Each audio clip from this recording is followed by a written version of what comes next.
All right, tonight we're diving headfirst into one of history's most terrifying legends. We're talking treasure, we're talking death, and a 3,000-year-old pharaoh who supposedly got his revenge from beyond the grave. So, picture this. Our story doesn't start in some dusty, ancient tomb. No, it starts in a fancy hotel room in Cairo, back in 1923. There's this wealthy British lord, and he is just helpless in bed, burning up with a fever. He's weak, his breathing is labored, and the doctors can only watch as he slips away. The clock ticks past midnight. And then, at exactly 1:55 in the morning, his struggle is over. He takes his last breath. But what happens right after is what turns this from a private tragedy into a global legend. Okay, get this. At the very second he dies, the entire city of Cairo, poof, plunged into darkness, a huge, totally unexplained power failure.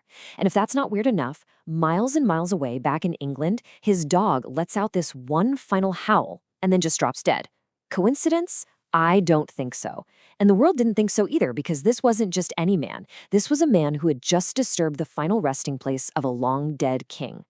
And this warning, which was supposedly etched on the tomb, it just spread like wildfire. Chilling, right? This was the birth of a legend that has captivated and terrified people for 100 years. The curse of King Tutankhamun. So how did this whole thing even begin? Let's meet the two men right at the heart of this incredible discovery. So on one side, you've got Howard Carter. Now, this guy isn't some famous professor from a fancy university. He's the son of a painter with an unbelievable eye for detail, but zero formal education. He's the determined underdog. And on the other side, you've got Lord Carnarvon. He's the polar opposite. A wealthy British aristocrat, the guy with the deep pockets who'd been funding Carter's search for 15 long and frankly fruitless years. Carnarvon was totally over it. He basically told Carter, "This is it. This is your last chance. Find something or we're done." And then, would you believe it, with literally everything on the line, one of Carter's workers finds something. A single step, just carved right into the bedrock, hidden under all that desert sand. Carter saw it and he knew instantly. This was it. The dream was not dead. Okay, so after weeks of super careful digging, Carter and Carnarvon are standing right in front of a sealed doorway, a door that hasn't been open for more than 3,000 years. So Carter, he makes this tiny little hole in the door, holds up a candle, and just peers inside. His eyes start to adjust to the pitch black, and then he starts seeing it.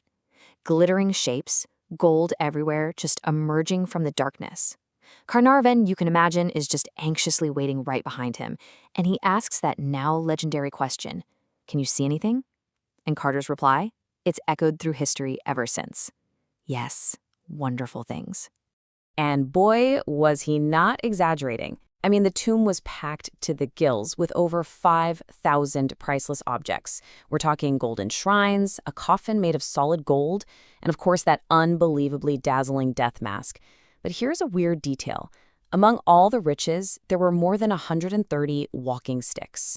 Kind of strange, right? Well, that little oddity would make a lot more sense down the road. The whole world was completely mesmerized, but that sense of wonder was about to turn to sheer terror. Almost immediately after they cracked open that tomb, these really unsettling stories started bubbling to the surface. Omens, you could say, that suggested a price was gonna be paid for disturbing the king's eternal rest. So the very first omen, it involves Carter's own pet canary, a little bird in a cage. Well, one day, a cobra, which by the way is the sacred symbol of the pharaoh's power, it slithered into the cage and killed the bird. For the local Egyptian workers on the dig, the message was crystal clear.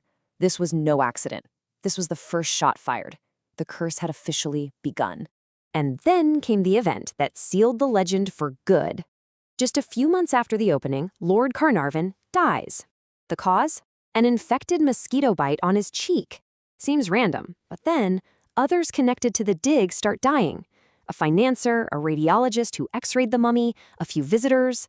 And then, the real kicker, in 1925, when scientists are examining Tutankhamun's mummy, they find a small mark on his cheek in the exact same spot as Carnarvon's fatal bite. I mean, come on, that's just spooky. Well, that was all the media needed to just explode. Headlines were screaming about the pharaoh's revenge. The story went completely global. From that point on, every single death, no matter how remote the connection was to the tomb, got chalked up to the curse. You see, fear sold newspapers back then, and oh boy, the world was buying it. Okay, so the story is terrifying, it's totally cinematic, it's got everything. But let's take a step back from the myth for a second and actually look at the facts. It's time to investigate this so-called curse. And this is really the big question, isn't it? Was the curse actually real? Was there some ancient supernatural power at work here, or was there something else going on? You know, a perfectly rational explanation buried under a century of superstition. And here it is, the single biggest bombshell in this whole story.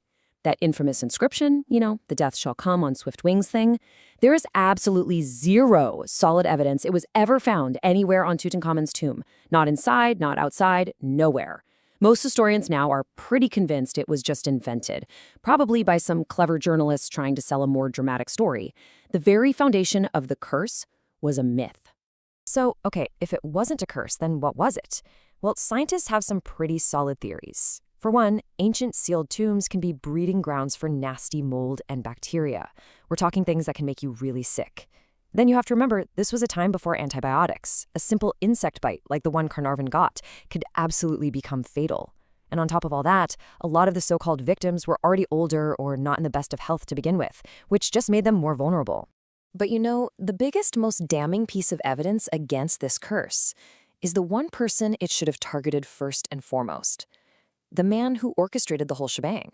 The guy who broke the seal, who was the first to breathe that ancient air, and who personally handled every single treasure. Howard Carter lived for another 16 years after opening that tomb. 16 more years. He eventually died of cancer in 1939.